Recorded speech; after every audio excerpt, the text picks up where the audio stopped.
I'm building a smart shoe display and quite a bit of stuff has happened this past week, so I'm gonna try to speed through it. Starting with receiving our stuff from JLCMC. We got this huge linear actuator right here. The whole thing's made out of metal and it's just insanely heavy. We also got these little fans and these little chain link things for the wires to go into. And we got our custom made UVC light PCBs. I started with testing out this linear actuator right here and the thing's working really good. The thing moves really smoothly and I bet with a few code adjustments, we could probably get it to move even smoother. I also tested out our UVC light PCBs and I might have done a slight miscalculation with the pull down resistor that we have here. Basically, we have a MOSFET attached to it, which allows us to turn on and off the lights using a microcontroller. But we also have a pull down resistor that's going into that MOSFET, which should keep it pulled down. For some reason, when I put the full 24 volts into it, like it should, the lights all come on. Now, for some reason, when I apply a lower voltage to it, I can actually control the lights turning on and off. Now, that's just a miscalculation on my end. However, I have an idea how we can fix this. I also went and ordered some new LED lights. One of you guys left this comment right here suggesting these special LED lights. And after putting some thought into it, I think these ones are actually going to be a little bit easier to use compared to the ones I've got hanging on my wall right now.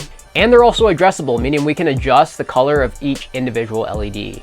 You guys have also probably seen this in the background right here. I went and cut the plexiglass for the shell right here, and I also added the tint to it. There's a little bit of bubbles in it, but it should be all right. I then noticed that the sheets were actually just a slight bit smaller than what they advertised on Amazon. So I made these little spacer pieces right here that kind of just fill in the gaps and hide the fact that the sheets were actually too small. Now, I'm sorry I didn't post for a week. I was actually helping my brother build these special electrical cabinets. These are a type of cabinets that they use in factories and stuff to kind of control pumps and things. I don't have any pictures of the ones that we actually made. However, these are what they kind of look like. I made a ton of mistakes with labeling and cutting wire and stuff. However, I learned quite a bit about cable management. I kind of learned how we make the wires flow better throughout the whole system. And I think it's kind of funny because I just compare it to my robotic arm project, which is actually just right in front of me right here. And that thing is so bad. The cable management on it was terrible. And I've actually got a few ideas for how we can adjust our shoe display to have a better cable management system. So I'm gonna start working on that. Anyways, that's today's update. The upload schedule should be going back to normal, at least for a little bit. But besides that, I'll see you guys all in a few days.